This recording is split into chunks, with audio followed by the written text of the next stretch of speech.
To solve this problem, we have to simplify 6 whole number 1 over 2 divided by 1 whole number 1 over 4. Solution. Now, since both of them are mixed fractions, we will then rewrite the question, converting each of them to improper fraction.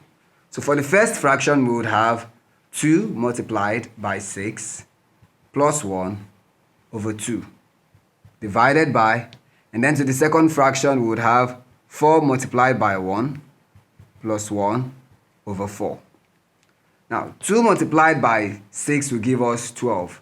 12 plus 1, and that is 13. So now 13 over 2 divided by 4 times 1 gives us 4 plus 1, and we have 5. So 5 over 4. Now let's simplify this.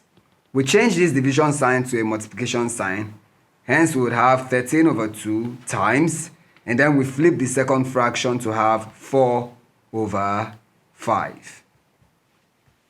Now we multiply the numerators, so 13 times 4, and then we do the same to the denominators, and we have 2 times 5.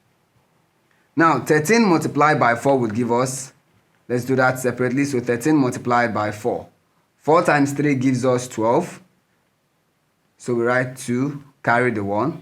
4 times 1 is 4 plus 1, so we have 52.